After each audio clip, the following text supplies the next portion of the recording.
আসসালামু আলাইকুম ওরহমতুল্লাহি ওবরাকাতুহু। ডক্টর মোশাররফ ফাউন্ডেশন কলেজের ব্যবসা অনুষদের দ্বিতীয় বর্ষের সকল শিক্ষার্থী আমার আন্তরিক শুভেচ্ছা। আশা করি তোমরা সবাই ভালো আছো। আজ আমি তোমাদের সাথে এবং মোটামুটি কন্টিনিউয়াস সেন্টেন্সের উপর ডিপেন্ড করে দেওয়া আছে। তো প্রথমে আমরা একটু কোয়েশ্চেন নিয়ে আলোচনা করবো, তারপর আমরা অ্যান্সার নিয়ে আলোচনা করবো। খেয়াল করে প্রথম যে সেন্টেন্সটা দেওয়া আছে, ইফ আই হ্যাভ এনাফ মানে যদি আমার কাছে টাকা থাকতো, দেশ। এটা নর্মালি আমরা যদি স্ট্রাকচার, যদি আমরা তো তোমাদের এর আগে স্ট্রাকচারতে পড়িয়েছিলাম, তো যদি প্রথম অংশ যদি প্রেজেন্টে থাকে তাহলে পরের অংশটা অবশ্যই কী থাকবে, ফিউচারে থাকবে। ইফ আই হ্যাভ এনাফ মানে যদি আমার কাছে টাকা থাকতো, I will go to Japan. আমরা এই জায়গায় কী লিখবো, I will go to Japan, অথবা তুমি যে কোনো কিছু লিখতে পারো, অথবা I will buy a ticket, অথবা I will, if I have enough মানে I will help the poor, আমি গরিবদেরকে সাহায্য করতাম। অথবা ইফ আই হ্যাভ এনাফ মানে যদি আমার কাছে অনেক টাকা থাকতো, I will buy a Mercedes Benz car. বিভিন্ন কিছু দিতে পারো তোমরা এখানে।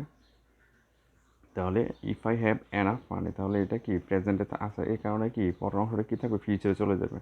তো ফিউচার স্টেটমেন্ট সবাই জানি, সাবজেক্ট প্লাস শ্যাল অথবা উইল প্লাস মূল ভার্ব। হ্যাঁ, আচ্ছা, তারপর দ্বিতীয়টা দেখো, if I found her address, যদি আমি তার ঠিকানাটা জানতাম। এখানে ফাউন্ড শব্দটা হচ্ছে কি ফাইন্ড শব্দের পাস্ট ফর্ম।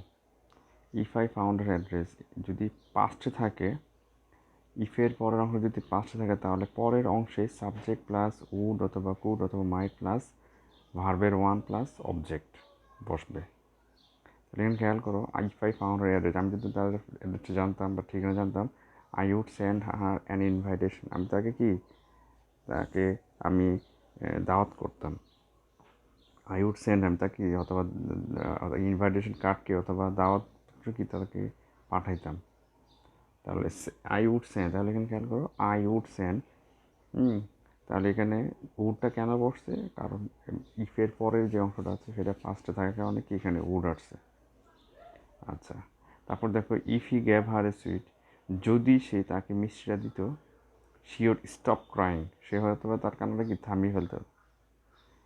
তাহলে এটাও সেম, যে ইফের পরের যে অংশটা আছে সেটা কি পাস্ট ইনডিফিনিটে আছে, যার কারণে পরের অংশটা কি সাবজেক্ট প্লাস উড, শুড অথবা উড কুড অথবা মাইট, এখানে উড বসছে এখানে প্লাস ভার্ব ওয়ান।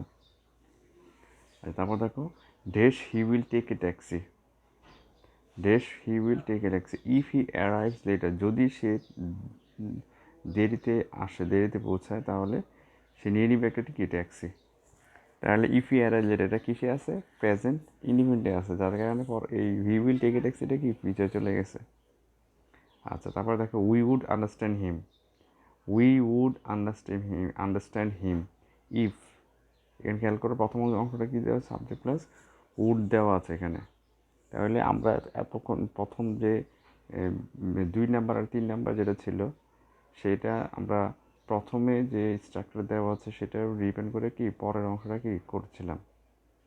অর্থাৎ প্রথম অংশটা কি যেহেতু পাঁচটা থাকা ছিল, তার কারণে পরবর্তী অংশ কি সাবজেক্টের পরে আমরা উড অথবা কুড অথবা মাইট দিয়ে কি সম্পন্ন করেছিলাম। এখন এখানে জাস্ট উল্টাটা, এখানে তোমার উই উড আন্ডারস্ট্যান্ড, এখানে প্রথমে দেওয়া আছে কি সাবজেক্ট প্লাস উড দেওয়া আছে, তার মানে পরবর্তী অংশটা কী হবে, পাস্ট ইন্ডিভিজুয়াল নিয়ে আসতে হবে। তো we would understand him if if he spoke slowly, যদি সে আস্তে আস্তে কথা বলতো। আচ্ছা, তারপর দেখো, I will prepare breakfast, I will prepare breakfast if I woke up early, যদি আমি তাড়াতাড়ি ঘুম থেকে করতাম তাহলে কি if I will prepare breakfast, আমি যদি উঠতে পারি বা উঠি তাহলে তাড়াতাড়ি কি নাস্তা করতে পারবো। If I had time, I would go shopping with you. আচ্ছা, তাহলে 7 নাম্বারটা ইফ আই হ্যাড টাইম, এটাও পাস্ট ইনডিফিনিটে আছে, যার কারণে পরবর্তী অংশটা কী থাকবে, পাস্ট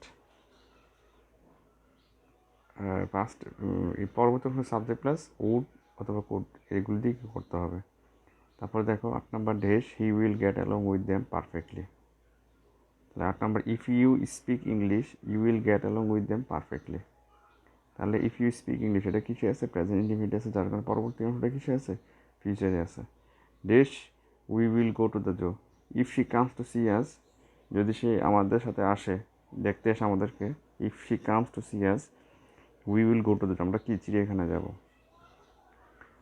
আচ্ছা, তারপর দেখো I would have told you, I would have told you if she had seen him, if she had seen him. এখানে একটা ব্যতিক্রম পেয়েছি, সেটা হচ্ছে সবসময় খেয়াল রাখবে যে ইফের পরের অংশটা যদি প্রেজেন্ট পাস্ট পারফেক্টে থাকে, তাহলে পরের অংশে সাবজেক্ট প্লাস উড অথবা কুড অথবা মাইট প্লাস হ্যাভ প্লাস ভার্বের থ্রি প্লাস অবজেক্ট। এখানে খেয়াল করো যে সাবজেক্ট আই আর উড তো আছেই, প্লাস হ্যাভ প্লাস ভার্বের থ্রি দেওয়া আছে। আচ্ছা, এই হলো মোটামুটি কন্টিনিউয়াস সেন্টেন্সে তোমাদের একটা এক্সারসাইজ। ইনশাল্লাহ নেক্সট ক্লাসে আমরা আরেকটা এক্সারসাইজ নিয়ে আলোচনা করব। সবাই ভালো থাকবে।